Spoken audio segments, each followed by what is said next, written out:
Let's go down to Kokomo. Day 50, Friday the 4th of December, Costa Maya, Mexico.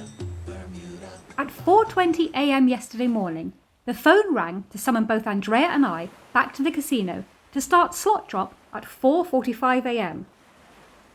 The best bit about the whole affair was arguably the fact that I got to go along in my pyjamas, as we wear boiler suits over our garments when handling money, so no need for uniform. For 1.5 hours straight, 3 of us stood there and added up the dollars. Thankfully, they have very sophisticated machines that rapidly do all the hard work, as my brain wasn't really functioning too great at that time of the day. It took another hour to process the electronic vouchers before finally I could leave the claustrophobic little room and go and find some breakfast. I was dismayed that there was no crispy, streaky bacon to put on top of my pancakes and syrup, as I've gotten very fond of my American-style breakfast on the few occasions that I've actually made it to the first meal of the day. As shore leave was unlikely to be granted until sometime approaching midday, we went back to sleep for a bit, waiting for the intrusion of Thursday cabin inspection to wake us up. There was no knock at the door, but both Andrea and I were up before 11:30, so decided to make our first venture into Belize. As the waters are so shallow, we have to anchor some way offshore and catch the tender boats into port. We hopped into the little vessel and were soon bounding towards the mainland at a rate of knots.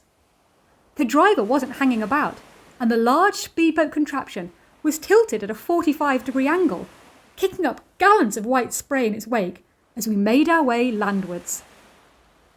We were very anxious about getting back in good time due to the tendering process, which can be very busy nearing all aboard time, so just did a little shopping in the nearest stores to the small jetties where we had alighted.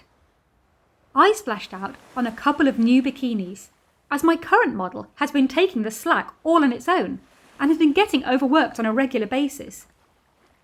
Andrea purchased a magnet with the word "unbelievable" on it. She, like many of the crew, buy a magnet in each destination that we call at as a souvenir. She then persuaded me it was a good idea to have a daiquiri, as there was an offer on if you bought 2. I questioned if they contained alcohol, but she insisted they were just nice refreshing drinks and talked me into it. By the time we jumped back on the tender boat, in a race to try and make it to lunch back home, I was already 3 parts of the way through my bright blue icy refreshment. As we sat waiting for the engine to start on the little boat, I began to feel uncomfortably hot. It was only about 27 degrees in Belize, and I couldn't figure out why I was feeling so queer. Until it suddenly clicked that I vaguely remembered this feeling sometime before. Frickin' freestyle! I was beginning to feel drunk! Andrea, seriously! A passenger had commented, whilst we were boarding the tender, about our drinks, stating he'd had 2 and how lovely they were. We nodded and thought nothing more of it. Now I decided to restart the conversation and quizzed him as to the ingredients in a blue raspberry daiquiri.